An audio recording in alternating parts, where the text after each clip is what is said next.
What's up, guys? Welcome back to Newswave. So over the last several days, really since last week when the Super Mario movie released into theaters, a lot of opinions flying around. Is the movie good? Is it bad? But now we're starting to hear more about how it's done at the box office.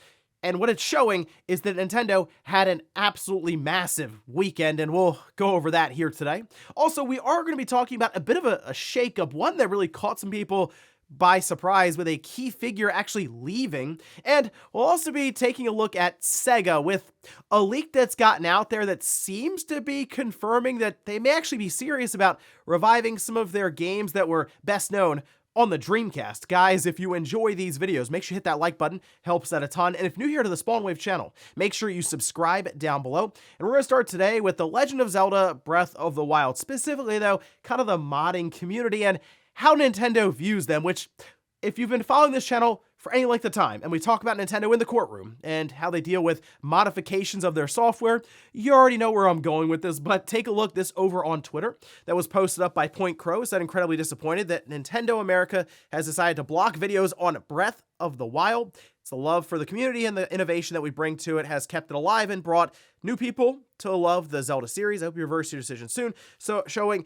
a screenshot here of 4 different videos, all of them well over 1 million views even, but all of them blocked, demonetized, the whole deal from Nintendo. And again, I've seen this a lot, and it's this thing where Nintendo will battle against their own fans over their intellectual properties. They go as far as, if you show one of our first-party games in an emulation video, we'll take it down. That was the whole thing MVG dealt with. So none of this really surprises me. It's more a shame because it's just creative stuff around Breath of the Wild. And while I'm not saying Nintendo needs YouTubers or anything to be pushing the game because clearly it's already successful, it's just a fun thing the community does to do multiplayer in Breath of the Wild, something that I think a lot of people would actually like to have. Also, we do have Redfall coming up here at the beginning of May, and I'm getting more and more interested as we get closer to it, mostly because it's Arcane and typically they put out a good game, but I've also been kind of looking for that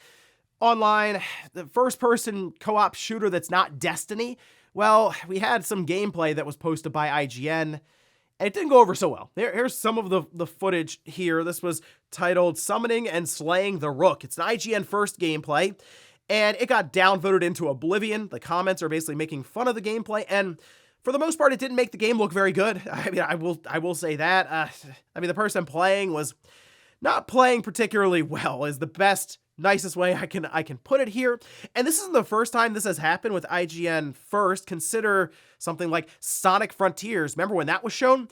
That was some of the most boring gameplay we've ever seen, really. And Sonic Frontiers didn't come out and be this incredible game, but I will admit, I've had more fun playing it than what that IGN first video showed us. So after seeing other previews with Redfall, yeah, I don't actually think what they showcased here is going to represent necessarily what I'll be experiencing, but either way, it's going to Game Pass, so I'll be downloading it, and I'll find out for myself in the first week of May. Oh, and we have a bit of good news for Ninja Turtles fans, which this is something that was posted up by Konami, where they say 13 iconic TMNT titles, over 1 million copies sold. That's for the Cowabunga collection, which is awesome to see that, by the way. They even go over like 2 million of Shredder's plans shredded, 6 million pizzas eaten, 350 million foot soldiers defeated.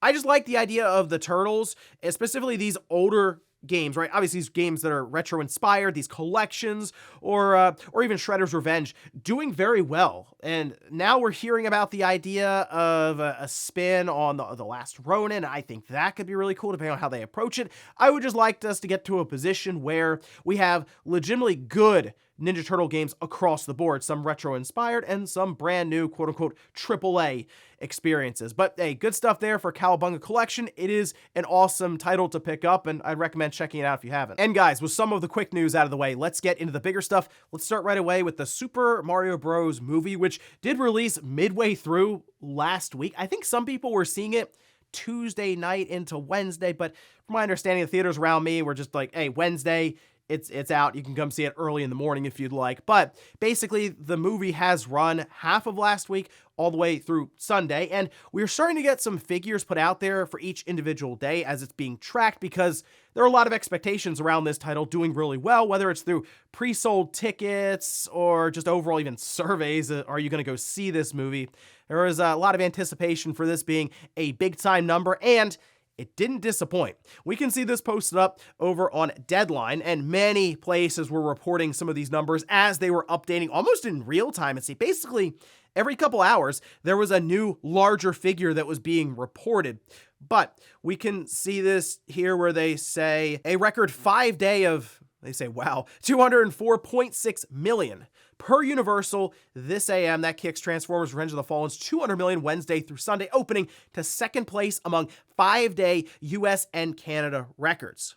Now, if you look overseas as well and take this all global, they're looking at 173 million by tomorrow AM, as long as that holds, coming in at $377.2 million, which means this is the biggest opening for an animated movie ever. That actually puts it ahead of Frozen 2, which, if you know anything about Frozen, if your kids are anything, massive, right? Frozen, that makes a ton of money. In fact, if you look at Frozen 2, I think the overall box office that was recorded when it was all said and done, $1.45 billion, basically $1.5 billion. Now, I figured the Super Mario movie would be able to get to $1 billion, and that would be a massive success, obviously, for Nintendo and Illumination, which would clearly outpace things like Despicable Me or other projects, and it seems like it's on course to absolutely obliterate that 1 billion mark. Wouldn't be shocked to see it at 1.2 or even 1.3 billion before it's all said and done. Although I will admit, I've seen rumblings that this is going to make its way to Blu-ray and streaming faster sooner rather than later, which back in the day, it would take a lot longer to get on the store shelves where you can buy it and take it home. So shorter stint maybe in the movie theater could affect that, hard to say, but I believe it still has to launch in other regions in the world now, so there is going to be, like I said, a bunch more revenue coming in to kind of tally onto this. So going up to $1 billion, again, massive success, and to me, that means that Nintendo is going to start looking around at some of their other intellectual properties. What can we do with them? Because the reach for Mario is massive right now. It just is. It shows up in the theater and gets a rotten score that's low. Critics aren't exactly high on the film, but people going to see it just had a good time, and that's reflected in the audience score. I enjoyed what I saw for what it was and what I was expecting. But now you look out to other things. Donkey Kong is part of the movie. Does that mean that we could see an entire DK movie or even a streaming series? And also, how risky does Nintendo want to get with this whole thing? Do they want to take a shot at The Legend of Zelda? Live action? Okay, maybe not live action, like animation, I would say stick to that. Or do they want to take something like Metroid and adapt that to an entire series? Like, we have seasons of Metroid to look forward to, and it's in that darker tone, and maybe you have Amazon or HBO or somebody come in and pitch some ideas, and they get all that squared away, and all of a sudden you start to see all kinds of other forms of media from Nintendo popping up that aren't just video games. That just works to extend the reach even further.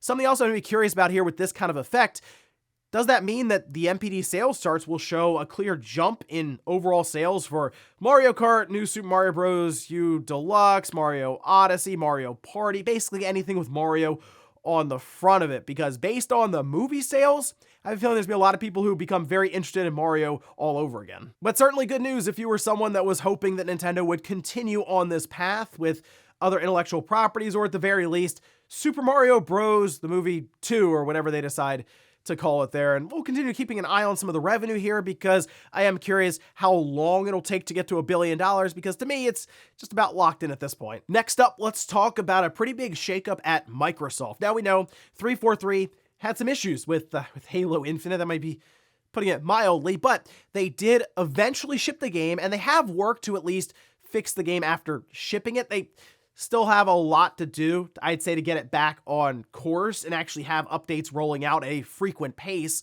But one key figure that helped to basically right the ship and get things out there, make some tough decisions like cutting back on co-op for split screen and all of this, was Joseph Staten. Well, we did hear that he was actually leaving 343, but was going back to Xbox, publishing or Xbox Game Studios, and I guess kind of made sense there as he would work to continue on with relationships between Microsoft and other companies. But now it appears Joseph Staten has just left Microsoft completely.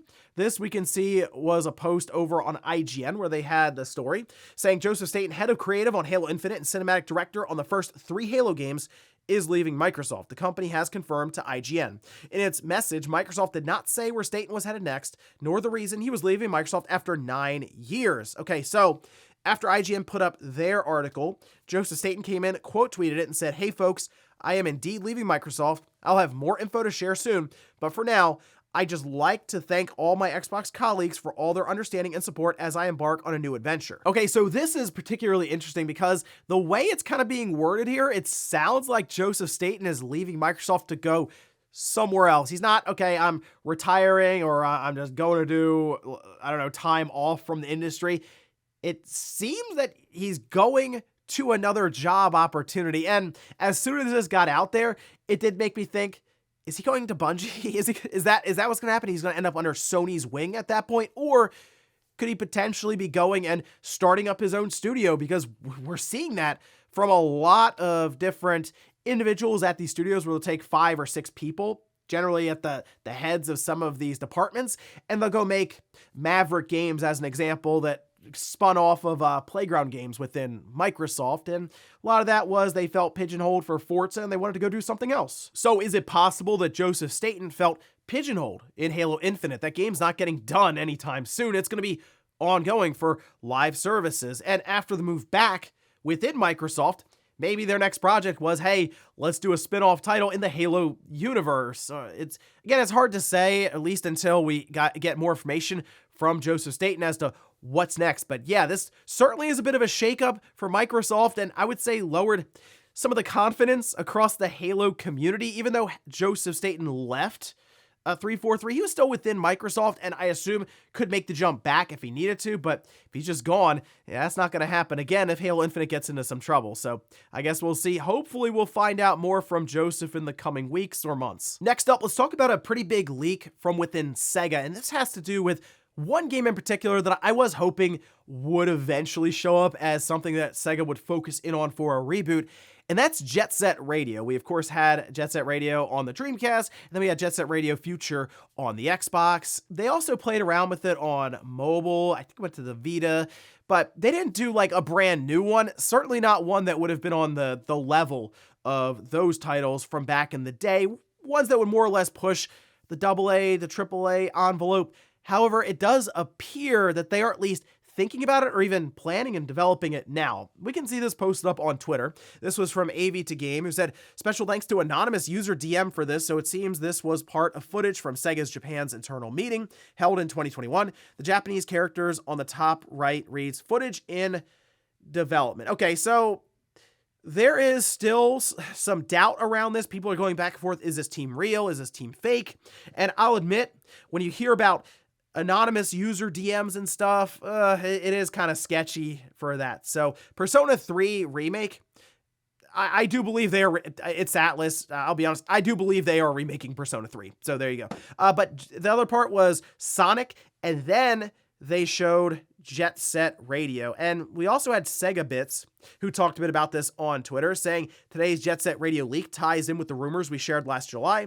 As of last year, Sega was moving forward with the project, but nothing has been heard of it since. They also showcase some additional stills that are blurred so that the watermark is not legible. And basically what's happening right now, from what's being described, is this is an internal pitch at Sega, and it happened a couple years ago. All right, so there were originally surveys that went out, I think in 2018, that were spotted with Jet Set Radio on there, along with a bunch of other games. But that one stuck out because it's interesting when Sega even references the franchise. And now we're seeing video that's, yes, a couple of seconds, but potential for that franchise to make a big-time return. And this hasn't necessarily been a secret from Sega themselves, as they have entire slides talking about older intellectual properties, Crazy Taxi's even been named, that they can bring up as part of their super games. initiative. And I do wonder what direction they would take with something like Jet Set Radio. Visually speaking, I would assume it would be unique, kind of that cel-shaded look, but also maybe take a bit of a realistic tone with some of the environments around those characters, and I'm sure be very, very stylish. But what sort of, I guess, structure do you put for it? Would it be open world? Would it be more or less level-based and walled off with police and stuff chasing you? A lot of questions as to how they would figure that out, but I would love to see Sega take a shot at this. For now, though, from what we understand, is there was a pitch internally at Sega, and Jet Set Radio may or may not be worked on right now within the company. So I'm crossing my fingers and hoping that maybe in a year or two, we actually see something revealed from Sega themselves. And in our last bit of news, let's talk about an update for Resident Evil 4 Remake. Now, Capcom did add the Mercenaries mode, and people are having a blast with it, but then people started to notice that there was something else that was available to buy, and that includes microtransactions. These ones in particular seem to be time savers, quote unquote, which we can see this posted up by Wario64, a nice screen capture of it, with a whole bunch of packs of different weapon exclusive upgrade tickets, different quantities, ×5, ×3, etc., etc. It's like $7 to $3, and the thing with me, though, is this was added in after the game had passed by reviewers, so that wasn't something that could at least be pointed to and say, hey, there is this sense of, we have in place an entire upgrade system with tickets that we think is worth earning and playing through the game to get, but you can also pay $3 to $7 and essentially fast track your way through if you would like. And to me, back in the day, those were cheat codes. You would put in a button combination, you have infinite ammo, infinite health, and so on. It's just, now it's a bit different. Instead of punching in a button combination on your controller, you punch in your credit card. And I understand some people are looking at this saying, hey, it's optional, and that is correct. You can just play through the game, earn everything as you like, and it is a single player game, so your experience is what you would like it to be. And some people just don't have the time to sit down and earn all these tickets to unlock different weapons and upgrades and stuff, and it makes more sense to drop $10 or $20 on the game and get what they would like. And that's kind of what Capcom has set up here and is even hoping for. They've also done this before. I remember back in Devil May Cry 4, I believe, on the 360, had something similar where you got orbs or just currency and you would pay money for it. But there you have it. Even after reviews came out, the game's out, all this stuff, still find a way to get microtransactions into these games. So, hey, the online updates, sometimes they're good for fixing the games, other times they show up and just drop a bunch of microtransactions in the title. And before we go to the comment of the day, we're going to take a look at the poll that I posted up yesterday, where I asked, did you see the new Super Mario Bros. Movie, and what did you think about it? 33% said, yes, I saw it, I thought it was good. Only 2% say they didn't like it. That's good. And then 65% say, no, I haven't seen it yet. So I know there are probably the majority of people just let the first week or two go by after a movie first releases into theaters, and they'll find their way into the theater to see it like 3 or 4 weeks later, when most of the time you'll go and there's maybe 4 or 5 other people in the theater with you. You have it basically all to yourself and you see the movie there. So that's one of the reasons I do believe this movie will get to $1 billion overall at the box office. And I mean, it has potential to hit $1.5 billion. So it really comes down to what kind of tail this has in terms of revenue and sales beyond the first week. But so far, things are looking pretty good. And we'll finish up with the comment of the day, as you're seeing here. This is from Gabriel. It says, my biggest issue with remote play is the inconsistency. Solid network connection, but still getting drops in the same room is extremely frustrating, and I feel like it has gotten worse. I used to remote play via my Mac to my PS4, but these days, it feels so hit or miss, I don't even bother. So there was an interesting point, an idea that was brought up by Digital Foundry on their long-form video, basically a podcast. They talked about the idea of the remote play device not necessarily going through your router and then going to your PlayStation 5. Instead, doing basically a Wii U, where it just communicates directly to it, and it has cut down latency, better image quality, and would, yes, act like that Wii U tablet, but basically allow you to free up your TV while also playing your PS5, which for people who have obviously a larger family or kids are using a TV or something, it's not a bad idea to buy that as an accessory for your PlayStation 5. Once again, as long as it's priced accordingly. $200 or less, I think Sony could at least make that pitch with functionality like that. Anything more, That's going to be, I think, a tough sell. And ladies and gentlemen, that's going to do it here for Newswave. If you enjoyed this video, guys, hit that like button. If not, hit the dislike. Leave comments down below about everything we talked about here today. Was a Super Mario Bros. Movie. Let me know if you saw it and what you thought about it. And do you think it's going to crash right through $1 billion as easily as I think it will? And then also, what about Jet Set Radio? Is there a place for this game in current gaming times? With Sega maybe making a push for a full-on reboot, how would they do it? Thanks, guys, for watching, and I'll see you next time.